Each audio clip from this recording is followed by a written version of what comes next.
বৃহস্পতিবার একগুচ্ছ দলীয় কর্মসূচি নিয়ে মালদা এলেন বিজেপির রাজ্য নেতা দিলীপ ঘোষ।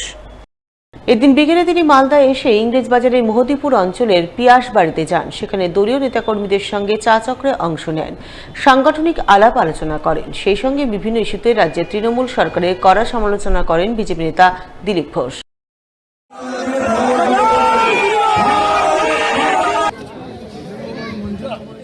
টাকা নিয়ে চাকরি দিল, মন্ত্রিসভায় পদ তৈরি করে দিল অবৈধভাবে।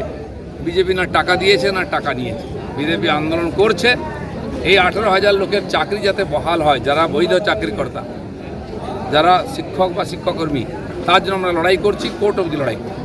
দাদা, ফিরহাদ হাকিম বলেছেন যে মুখ্যমন্ত্রী বলছেন স্কুলে যেতে, ওনারা ডিআই অফিসে দখল করে অরাজকতা করতে যাচ্ছেন কেন? এটা লেফট এবং আল্ট্রা লেফটদের চক্রান্ত, বিজেপি হাত শক্ত করবে, অনশন করে কিছু হবে না। যেই টিচাররা আজকে স্কুলে বসে ছাত্র পড়াবার কথা, তারা রাস্তায় কেন বসে আছে? যারা ছাত্রদের জ্ঞান দিয়ে তার শিক্ষা পরীক্ষা নেওয়ার কথা, খাতা দেখা, তারা কেন লাঠি কাটছেন পুলিশের?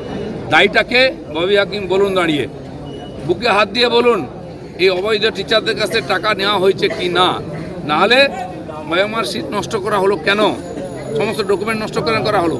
জাস্টিস গাঙ্গুলি, যিনি প্রথম থেকে কেসের সঙ্গে ছিলেন, তিনি বলছেন সমাধান এখনও আছে, এবং সেই সমাধান ওই বৈধ টিচারদের কাছে 18,000 লোকের লিস্ট আছে যারা পরীক্ষা দিয়ে পাস করেছে।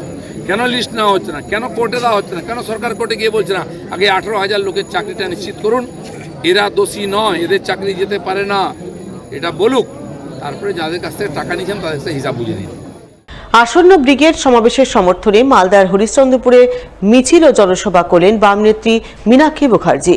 জনসভার মঞ্চ থেকে বিভিন্ন ইস্যুতে সুর চড়ালেন রাজ্যের তৃণমূল সরকার সহ কেন্দ্রের বিজেপি সরকারের বিরুদ্ধে। উল্লেখ্য, আগামী 20 এপ্রিল ব্রিগেড সমাবেশের ডাক দিয়েছে সিপিআইএমের শ্রমিক, কৃষক, ক্ষেতমজুর ও বস্তি উন্নয়ন সমিতি।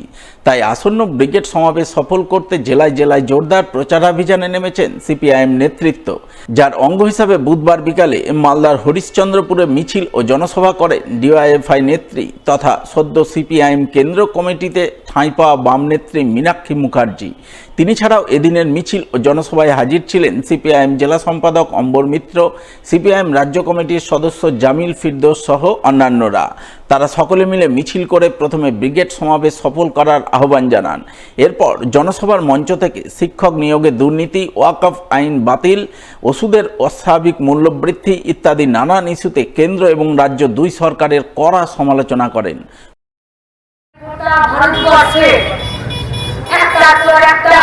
ওরা যে আইন তৈরি করছে, তা ওয়াকফ হোক, তা সমকর বিল হোক, তা শুধু মানুষের ভয় ঢোকানো আর বিভেদ করার জন্য।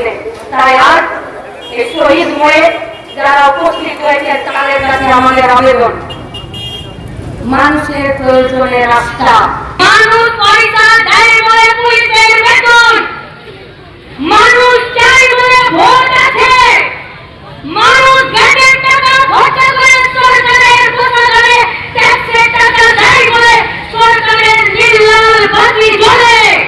তাই আজকে মানুষকে ঠিক করতে হবে, লাঠি খাবে না ঘুরে দাঁড়াবে, লাঠি ফেলে দিন শেষ